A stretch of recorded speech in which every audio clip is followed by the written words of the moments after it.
มากวนอย่ามากวนพวกกันกับผ่านสันดานหายพากว่าหักซาแต่ใจขายซาดมันส่งกันมาหากัดพี่น้องเฮาให้เป็นคนดีแต่ใจมันอยากได้วีซ่าเลยหาแก่ผู้หญิง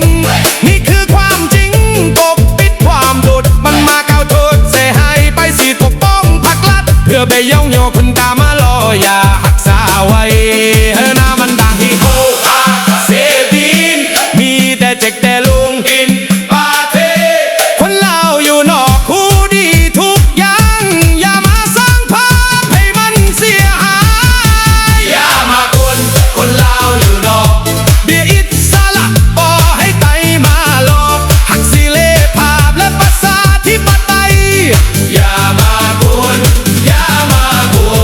นรายงานเสาแหล่งหัดใส่ผักลัดฮิตฟ้าลำนานจะคุมคนลาวอยู่นอกบ่ฮู้กฎนายการพูดการปกครองอย่าที่มาจองห้องเสกคนลาวเสรีอยู่นอกคนดีเขาบ่ยันคนตัวอย่าหาเรื่องความจริงคือความจริงบ่มีไปยันถ้ายังดื้อดันก็จะถึกปาน้ำไอ้คนใจซ้ำอย่ามาลองดีกับคนลาวนอ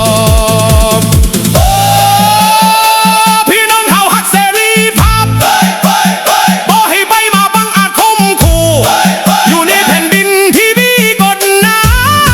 ยความจริงสนับทุกอย่างอย่ามากวนคนลาวอยู่นอกอยู่ด้วยศักดิ์ศรีบ่ให้ไปมาหลอกถ้าอยากขับไสก็จะไปซาเดเท่าหมู่เชบงสาอย่ามากวนอย่ามากวน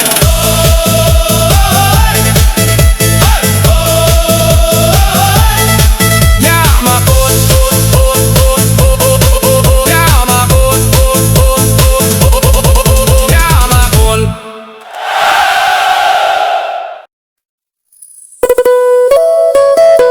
โอ้พี่น้องเอ๋ยอยู่ใกล้บ้าน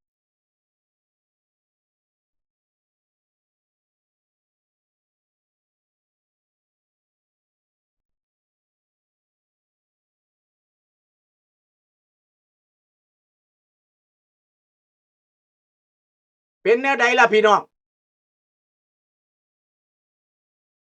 ฮะเข้าใจแล้วบอก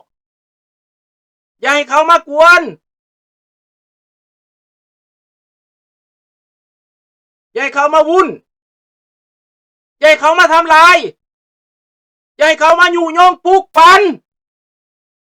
อย่าให้เขามาสร้างความแตกแยกอย่าให้เขามาสร้างความเข้าใจผิดเสียหัวไปเบิดมันที่เป็นบ่สมควรเด้อพี่น้องเด้อมันบ่สมควรรู้จักสิทธิ์ตัวเองแหน่สามัคคีกันแหน่เห็นบ่ล่ะ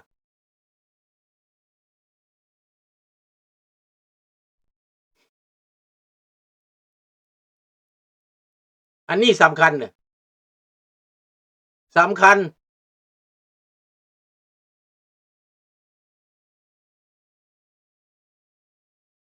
มันต้องบึงมันต้องเบิ่งมันต้องกล้ามันต้องถึงสบายดีเบิดทุกท่านบ่ต้องห่วงดอกจำนวนดีอยู่บ่ดีจำนวนแต่ต้องการของแท้ต้องการของแท้บ่ได้ต้องการจำนวนบ่ได้หาผลประโยชน์นำจำนวนหาของแท้หาคนแท้หาเพชรแท้หาคำแท้หาคนดีแท้ต้องการนะบัดนี้เอาอย่างพี่น้องมาเว้าเรื่องอิหร่านจะไปดิจอนเด้อขอบใจน้องจันทวีให้คิดเบิ่งในอเมริกาพวกบดีก็เกียดสร้างเท่าถ้ำพวกบ่เข้าใจพวกมักง่ายพวกเห็นแก่พวกฟังความข้างเดียวสร้างเท่าถ้ำ แต่ข้าพเจ้านี่เห็นว่าเท่าถ้ำนี่แล้วปราบเผด็จการข้าพเจ้ามักผู้ใดบ่มักก็อย่าแต่ข้าพเจ้าบอกว่าถ้ำปราบเผด็จการข้าพเจ้าบ่แม่นโลกสวยข้าพเจ้าผ่านร้อนผ่านหนาวมาผ่านล่มผ่านตายมาถ้ามีคนใดมาซอยมาปราบเผด็จการนี่สุดที่ข้าพเจ้าดีใจพี่น้องปราบอิหร่านแล้วปราบคิวบาแล้วคอมมิวนิสต์ในโลกนี้มันหมดไปไปปราบทั้งเอเชียข้าพเจ้าแห้งสิยอแห้งสิดีใจเพราะมันบ่มีผู้ใดเฮ็ดมาก่อนเห็นแต่พ่อใหญ่ถ้ำนี่แหละอายุปูนนี่แล้วเราก็บ่หยุดบ่เซาเราจัดการเผด็จการข้าพเจ้าดีใจตัวนี้เรื่องข้าพเจ้ามักเป็นตัวนี้บ่แม่นเรื่องอื่นtout ce que j'aime c'est sa bataille la bataille contre la dictature la bataille contre l'oppression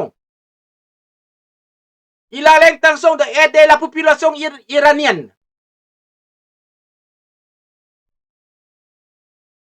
il supporte pour la liberté et la démocratie อันนี้ที่เราต้องการ c'est ça qu'on veut on veut pas vivre dans l'ignorance on veut pas vivre dans l'abrutissement on veut vivre en paix on veut vivre en liberté ça coûte cher la liberté ça coûte cher la démocratie อันนี้สำคัญพี่น้องเห็นแล้วบ่ชาวอิหร่าน47 ปีผ่านมาคนอิหร่านต้องจ่ายด้วยเลือดจำนวนหลายแสนคนต้องในพัดภาคบ้านเกิดเมืองนอนจำนวนหลายแสนคนหลายล้านคนอันพวกที่มาโจมตีพวกที่มาคัดค้านนั้นข้าพเจ้าบ่สนดอกพวกเขาบ่ได้เสียสละหยังเขาบ่ได้รู้สึกความเจ็บปวดของคนอื่นเพียงตั้งแต่ออกมาประท้วงอาทิตย์เดียว2 อาทิตย์ตายเป็น 40,000 คนรัฐบาลอิหร่านฆ่าแล้วเท่าถ้ำไปเฮ็ดศึกคนอิหร่านบ่ได้ตายฮอดพูนบ่ได้ตายฮอด 40,000 ได้แต่อาจจะได้เสรีภาพและประชาธิปไตยคืนมาตัดหัวเผด็จการที่มันฆ่าคนนั้นอันนั้นเป็นเรื่องที่ข้าพเจ้ามักเด้เป็นศาลเด้บ่อันศาลน่ะมันบ่ไปตัดสินดอกศาลอยู่อเมริกาบ่ศาลอยู่โลกบ่ศาลอยู่อันศาลโลกบ่ไปตัดสินอิหร่านมันบ่กล้าตัดสินมันอย่ามาตัดสินแต่เท่าถ้ำนี้เห็นมั้ยเฮาก็เบิ่งเอาที่โลกฆ่าคนเป็นหมื่นเป็นแสนโลกเสยแทนที่จะไปจัดการกับพวกที่ฆ่าคนบ่สิมาจัดการกับประธานาธิบดีที่ประชาชนเขาเลือกมา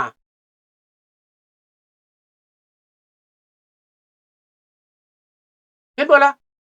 พี่น้องเห็นแล้วบ่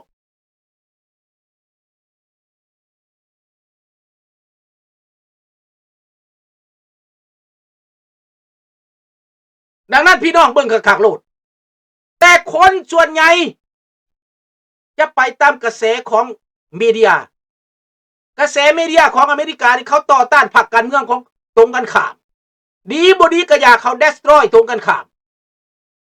ถ้าเจ้าไปฟังแต่ตัวนั้นเนี่ยเจ้าตายโลดเอาเรื่องนั้นมาเอาเรื่องนี้มาแต่คันแม่นฝ่ายเขาเป็นน่ะเขาบ่เว้าเขาเว้าตั้งแต่ฝ่ายอื่นใส่ให้แต่ฝ่ายอื่นกีดกันเจ้าเบิ่งเขากีดกันดูรอบยิงรอบฆ่าตั้งเท่าใดเถื่อจังได๋มาเป็นประธานาธิบดีลางคนว่าข้าพเจ้ามักทำแบบส่วนตัวบ่แม่นข้าพเจ้ามักหยังข้าพเจ้ามักทรงนักเซียวเห็นบ่ล่ะการปฏิบัติงานของเราเอาจริงเฮ็ดแท้ตัวนี้ข้าพเจ้ามัก1แก้ไขปัญหาเวเนซุเอลาได้รัฐมนตรีรัฐบาลแต่ละรุ่นมาเฮ็ดหยังบ่ได้ปล่อยให้เงินสินากำแหงอยู่หั่นแหละข่มเหงประชาชนอยู่หั่นแหละบ่เฮ็ดหยังถ้าทำมาแล้วตบกระแตหูบักมาดูโรมาอยู่คุกเลยอันนี้ข้าพเจ้ามักไผมาห้ามข้าพเจ้าก็บ่ได้เทวดามาห้ามข้าพเจ้าก็บ่ได้ข้าพเจ้ามักวิธีการกระทำของทรัมป์ ข้าพเจ้าบ่ได้เว้าเรื่องส่วนตัวครอบครัวของเขาเนาะข้าพเจ้าบ่ได้เว้าเรื่องว่าพฤติกรรมหรือวิธีกรรมของเขาข้าพเจ้ามักการกระทำนี่พี่น้องดังนั้นให้พี่น้องเข้าใจว่าข้าพเจ้ามักหยังมักการกระทำมักการปฏิบัติงานปราบปรามเผด็จการปล่อยคนอิหร่านได้รับความยุติธรรมทีละน้อยเกิดมาบ่มีประธานาธิบดีคนใดที่เสียสละแบบนี้แต่สมัยเท่าบุตรก็เฮ็ดเชิกแบบล่าไปฮอดอัฟกานิสถานก็ไปตายอยู่หันตั้งไรหมื่นสุดท้ายมาบ่ได้หยังท้ายสุดมาเท่าไบเดนไปปิดแคมป์นั้นถอนตัวมาแบบน่าอนาถใจเห็นแล้วบอกน่าอนาถใจพ่ายแพ้ทุกครั้งทำความพ่ายแพ้แม่นเดโมแครตนี่แล้วอีกบางคนอยู่ในเอเชียนะพวกปากโป้งทั้งหลายเดี๋ยวนี้อยากให้เท่าถ้ำพ่ายแพ้ว่าซั่นพ่ายแพ้แล้วพ่ายแพ้อิหร่านแล้วถ้ำพ่ายแพ้หยังเดี๋ยวนี้นะอเมริกาบ่มีหยังเสียหายดอกเขาเสียคนเพื่อแลกเอาเสรีภาพ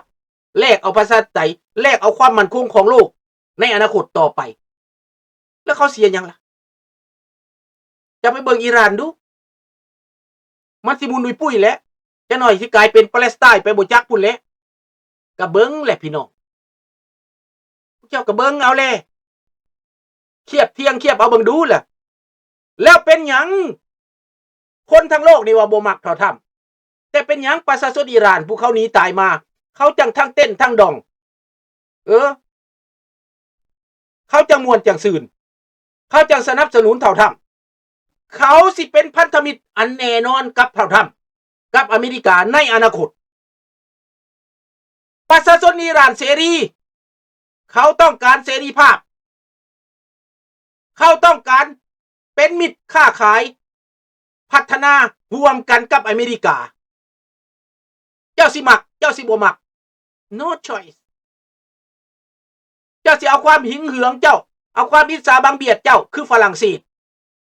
คือพวกยุโรปอาศัยตั้งแต่ความสุขอันใดก็กฎหมายโลกทุยกฎหมายโลกกูไม่เห็นกฎหมายโลกบนใดสักสิ้นเลยทุยกฎหมายโลกสู้หั่นน่ะเอาไปเสร็จก้นซะกฎหมายโลกสู้น่ะโลกใดกูถามแน่โลกดาวอังคารลาลัวplanet Max เห็นแล้วบอกกฎหมายโลกอยู่วันใดบัดสู้ไปแทรกแซงผู้อื่นเด้ซั่นไล่เบิ่งฝรั่งเศสไปยึดครองเวียดนามเขมรลาวปล่อยป้าให้เป็นเผด็จการอยู่คู่มือย้อนหยังฝรั่งเศสพี่น้องเห็นแล้วบอกอย่าสิว่ามันดีเด้อข้าพเจ้าบ่ได้ว่ามันดีมันนั่นแหละสร้างลัทธิคอมมิวนิสต์ขึ้นมาน่ะบัดสิตายมาขอแน่ขอการช่วยเหลือแน่รูสเวลต์ขอทหารมาช่วยแน่บัดสิตายมาเด้ลืมเบิดสมแต่ทำเราเอาแดกใส่แหละข้าพเจ้าได้เบิ่งประวัติศาสตร์และข้าพเจ้าแห่งสร้างคนพวกนี้นะสมัยพ่อตู้ข้าพเจ้าสมัยพ่อกระดวด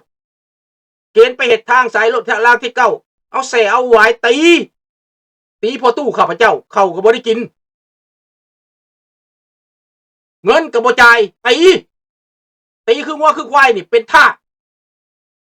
ฝรั่งข่าวนั้นมันสิดีหลายปานใดมันทำความเจ็บความแสบมาเท่าใดแล้วสิว่าแต่เจ้าดีวะใส่ให้ป้ายสีแต่ผู้อื่นน่ะเป็นอะไรบาทนี่น่ะเป็นอะไรให้เบิ่งเอาเด้อพี่น้องเด้อข้าพเจ้าบ่สนใจดอกมันสิผิดหูพวกท่านน่ะพวกท่านรับความจริงบ่ได้ดอกเสื้อนี่เอาแต่เรื่องบิดเบือนเอาแต่เรื่องปิดบังเรื่องความจริงบ่อยากเว้าแต่เรื่องความจริงข้าพเจ้าเห็นมานิสัยใจคอของเขาเป็นอะไรข้าพเจ้าก็ฮู้เป็นยังสิบ่ฮู้ข้าพเจ้าอยู่น้ำฝรั่งมาตั้งแต่น้อยๆพุ่นเรื่องกดขี่ข่มเหงนี่สุดมันแต่ข้าพเจ้าโชคดี